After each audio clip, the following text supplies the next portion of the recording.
नमस्कार। आज मैं आपको वसीयत के बारे में कुछ महत्वपूर्ण जानकारी दूंगा कि वसीयत क्या होता है, वसीयत करना क्यों ज़रूरी है, क्या वसीयत का रजिस्ट्रेशन करवाना ज़रूरी है और वसीयत के संबंध में कोडसिल का क्या अर्थ होता है, मतलब जिसको हम कोड पत्र बोलते हैं उसका क्या अर्थ होता है, इसके संबंध में आज हम देखेंगे। तो देखा जाता है कि वसीयत जो है वो एक कानूनी दस्तावेज है जिसमें किसी भी एक या एक से अधिक व्यक्तियों का नाम लिखा होता है। जब भी कभी कोई व्यक्ति वसीयत लिखता है तो वो वसीयत एक या एक से अधिक व्यक्तियों के नाम वसीयत लिख सकता है। जिस व्यक्ति का नाम भी वसीयतकर्ता के द्वारा लिखा जाता है, वसीयत में जिस व्यक्ति का नाम भी लिखा जाता है वो वसीयतकर्ता की मृत्यु के बाद वसीयतकर्ता की प्रॉपर्टी और उसके व्यवसाय का उत्तराधिकारी हो जाता है। जिस व्यक्ति ने वसीयतनामा कराया है, यदि वो अपने संपूर्ण जीवन में चाहे तो वो वसीयत को कभी भी बदल सकता है। अपनी मृत्यु के पहले कोई भी व्यक्ति वसीयत को बदल सकता है, या यदि वो वसीयत किसी दूसरे व्यक्ति के नाम करना चाहे तो वो किसी दूसरे व्यक्ति के नाम पर भी कर सकता है। क्या वसीयत कराना ज़रूरी है?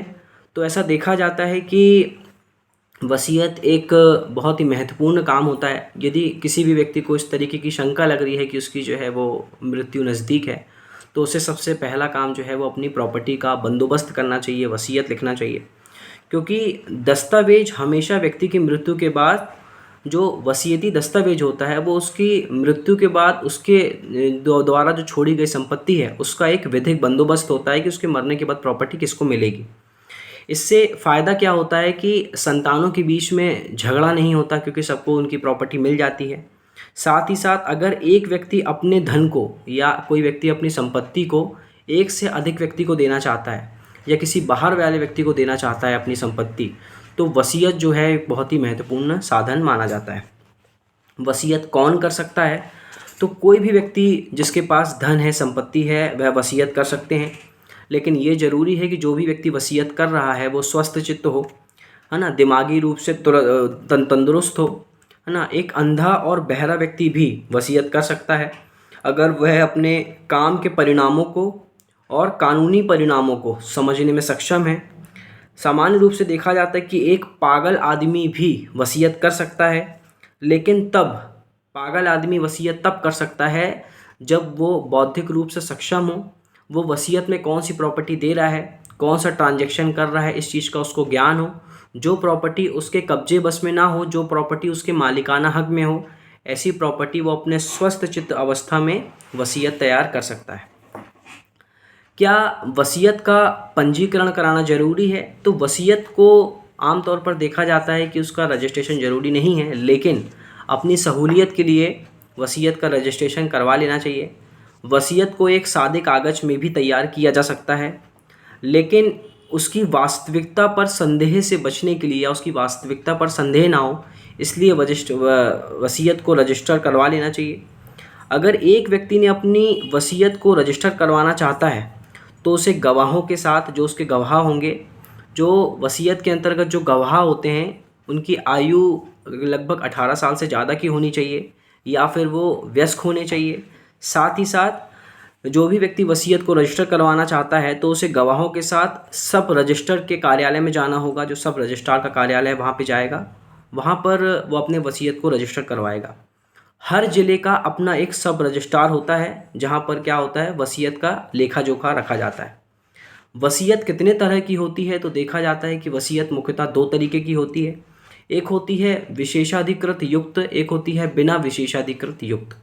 विशेषाधिकार युक्त वसीयत वो होती है जो एक औपचारिक वसीयत मानी जाती है, जैसे सिपाही, वायुसेना के जो लोग होते हैं या जो नौसेना में जो लोग काम करते हैं या जो युद्ध में जाते हैं, उन सैनिकों के द्वारा जो वसीयत लिखी जाती है वो विशेषाधिकार युक्त होती है।